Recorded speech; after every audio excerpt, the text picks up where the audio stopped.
Comes the section C, that is grammar part, and that is the most confusing part for students. Now here, the first thing that comes in grammar section is rectification of error. Rectification of error is from the textbook lessons only, so there is nothing new in that. So once the student has read the lesson, or once the student has heard about it in the class at least, so that student can easily rectify the error in that line. So that is very easy. And punctuate the paragraph. That is another easier thing, because where the full stop is there, and comma is used, inverted commas are used, hyphens are used. All those things we can get after reading the lesson. Okay, even though we are not reading the lesson, the reading of the newspaper, the reading of the books, or the story books even help us for that. Because wherever the pauses are there we understand the full stop is there. Wherever the continuation and the pause is there, we can understand the comma is there. So it is very easy to understand after reading the even storybooks or the lessons uh, chapters. Okay, from the textbook, the lessons, if you are reading, that will help the students very much for scoring this mark. Then comes fill in the blanks using preposition, articles, and conjunctions. That too, it is being asked from the textbook only, nothing from the outside the textbook. So section A, B, and C, these three sections are asked from the textbook itself. So students feel it very easy and very used to when they go through the question. So the only thing is that students just have to remember, memorize, and focus on the question, exactly what has to be done there. Then comes the direct, indirect speech or the reported speech, that too from the textbook lessons only. So that is also very easy. And in grammar part, basically the tense has to be cleared. The concept of tense has to be cleared. So I suggest the students to go through the tense again and again, revision of the tense, and practicing of these tense grammar part, especially of tenses, so that they can clear out this section. Along with that, we have do as directed or transformation of sentences, and that is the most confusing part. There it comes the active passive voice, interrogative questions, exclamatory questions, negative questions, positive questions. There are a lot of things inside that. So if the student is practicing at least the past 5 years question paper grammar part, it is very easy to score the marks there. Because again and again, only the words are changing. They're asking the same questions only. Let it be negative to positive, active voice, interrogative voice, let it be anything. Only the words are changing, the process is same. So practicing of last 5 years question paper helps them a lot in solving the grammar part. At the same time, reading of newspaper gives them the exact tense use, the exact error rectification, and the punctuation, all those things. It will help them out. Next part is so section C comprises of 20 marks. Section A 16 marks, section B 16 marks, section C 20 marks. Then comes section D, that is of 12 marks, and where the comprehension passage is given and unseen passage will be there. It will be outside from the textbook only. So that will only be the story only, nothing new. So students will find it very interesting to go through that passage and get the answer from that.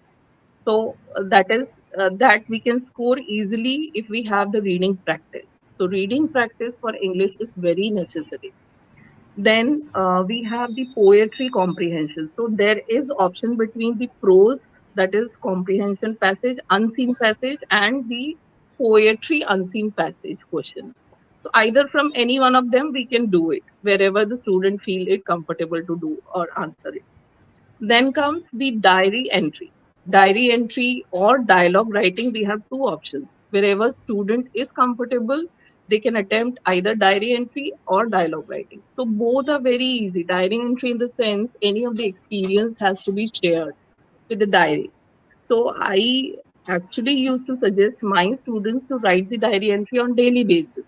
So whatever things that has touched them, whatever things that has really, made a space in their heart, to write about that. Right, share your experience in diary, and students used to come, bring their notebooks and get it checked from me after writing the diary entry. So that is actually making them confident in grammar, tense, and punctuation.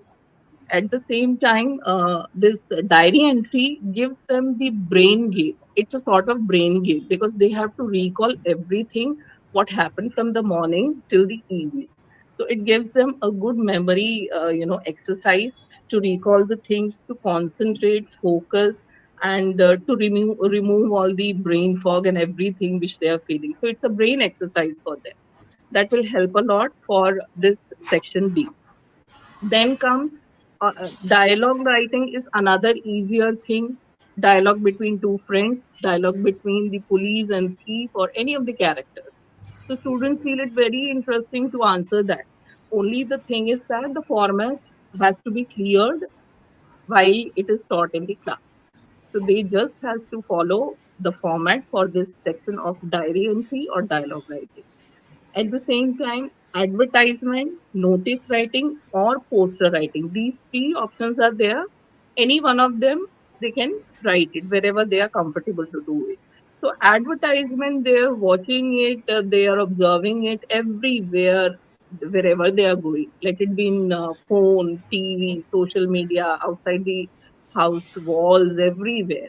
So, they are well versed in advertisement. They get the ideas from that, and I used to ask my students to just go through the advertisement that they have seen, a new advertisement, and just draft the advertisement in your notebook in your own words, what they have done and what more can be done.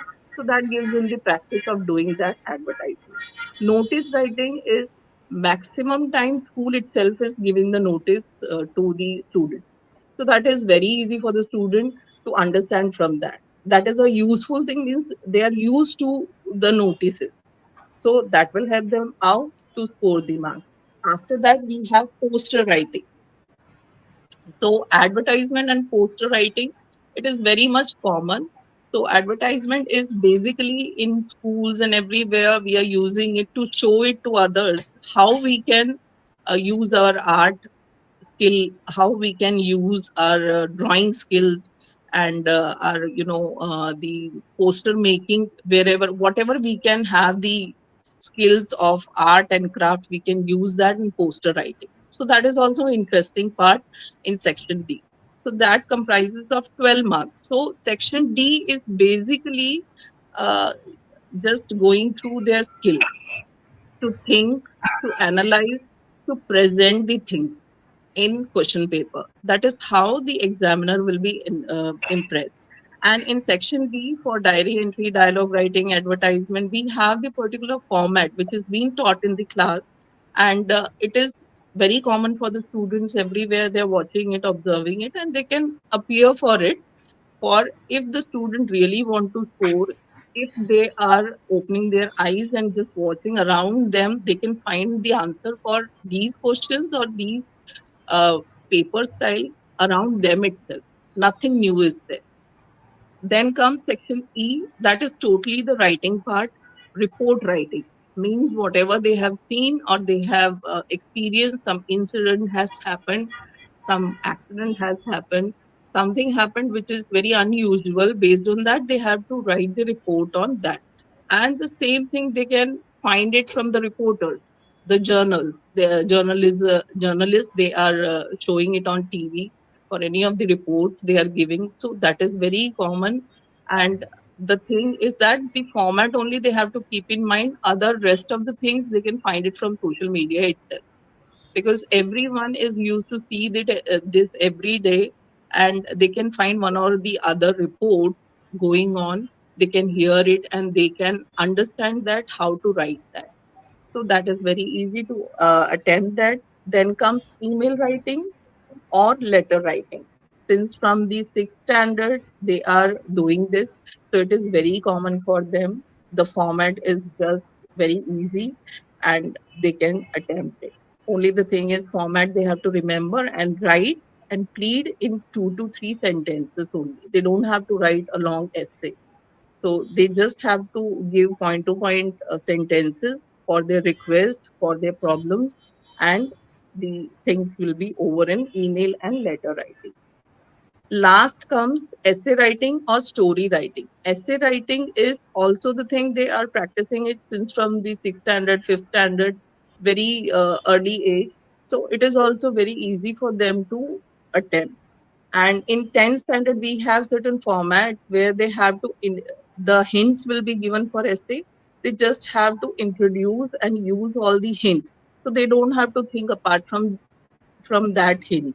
They don't have to waste their time in that. Use those hints and think upon those hints only and write down based on that. So it is very easy in that way to score the marks.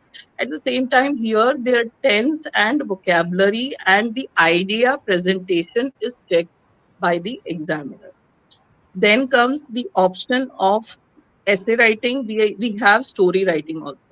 Either from each one, they can attempt it. Story writing is there also, the hints are given. They have to connect those hints and think upon those hints only. Connect it and make it a story. So it is easy for the students to use their ideas in a different way. Okay, if the same hints are given to 30 students in a class, they all will use in a different way. So that is how they can score marks.